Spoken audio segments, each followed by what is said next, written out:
Assalamualaikum, my dear students.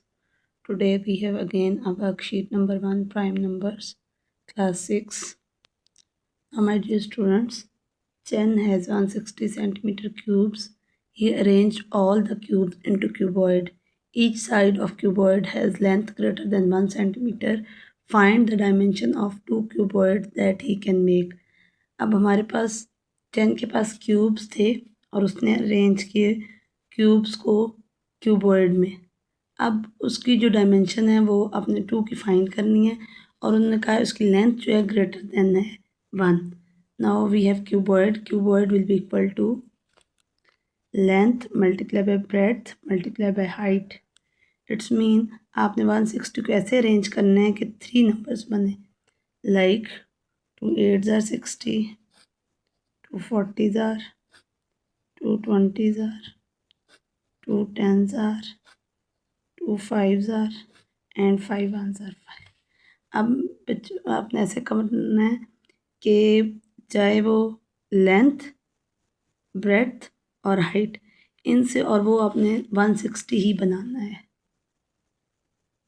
Now possible cuboids कैसे बन सकते हैं? आप अगर फैक्टर्स बनाएं 2 2s are 4 and 2 2s are 4 4 2s are 8 and 5 2 centimeter multiply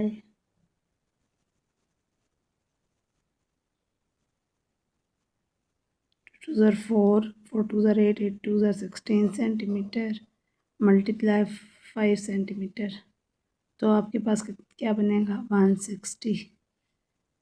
again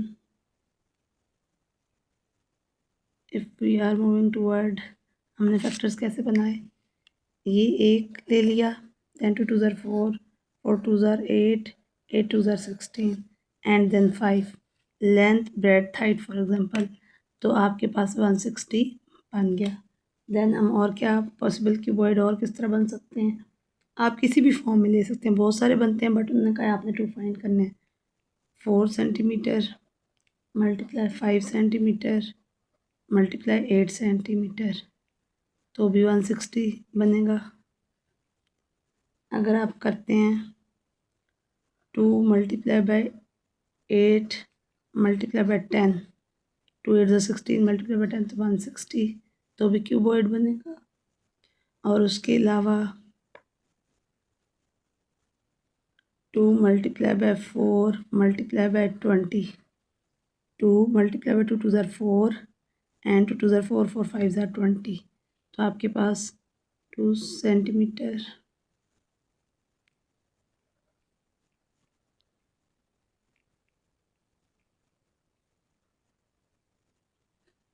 160 cuboid बनेगा, सेंटीमीटर क्यूब। अब आप इसमें से कोई भी 2 डायमेंशन चेक कर सकते हैं। Now, my dear student, last question. Given that P and Q are whole numbers such that P multiply Q will be equal to 250. P and Q whole numbers हैं और अगर P and Q को multiply करें तो 250 आए, then we have to say that which statement is true or false. It is not possible for either P or Q be a prime number. अब वो कह रहे हैं जब आप P और Q को multiply करते हैं तो 250 आए बट वो prime numbers नहीं होंगे, तो हमने स्टेटमेंट बतानी क्या होंगे या नहीं होंगे। ना सबसे पहले हम P एंड Q को मल्टीप्लाई करेंगे, 250 की फैक्टर्स बनाएंगे। If we are multiplying 1 multiply by 250 तो क्या बनेगा 250। Then if we are multiplying 2 multiply 125 तो भी क्या बनेगा 250। देन 5 मल्टीप्लाई बाय 50 तो भी क्या बनेगा 250 and we are supposing that P will be equal to 1 2 5 and Q will be equal to 250 125 50. Okay, now next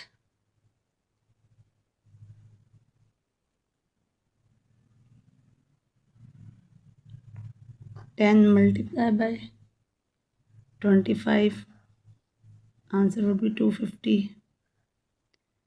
और ऑपोजिट भी कर सकते हैं, 250 multiply by 1, 125 multiply by 2,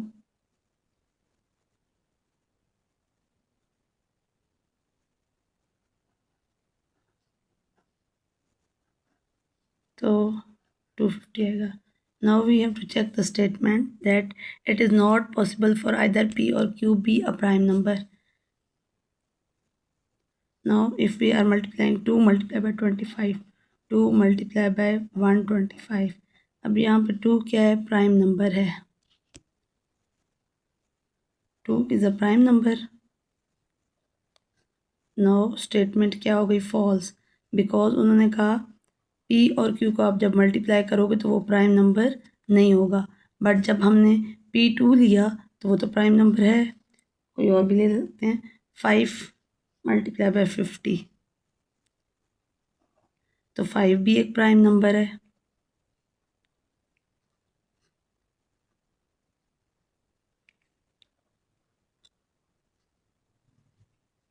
So this statement is false. It is not possible for either P or Q be a prime number.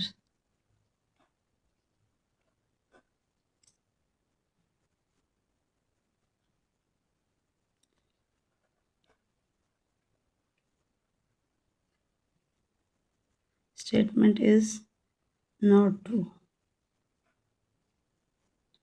First part में statement true नहीं है. Now moving toward next part. The largest possible value of P plus Q is the prime number. Now largest value will be equal to 250.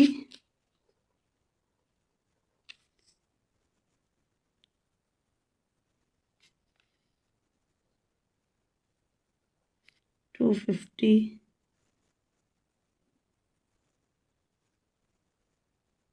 plus 1, it will be equal to 251.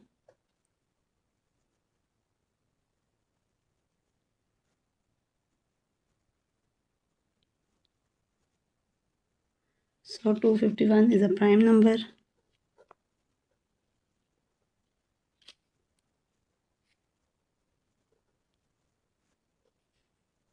So statement is true.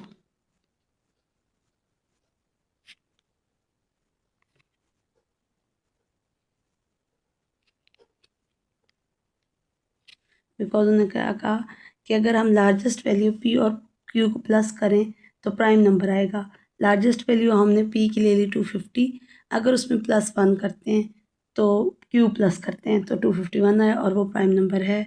तो so that's why this statement is true.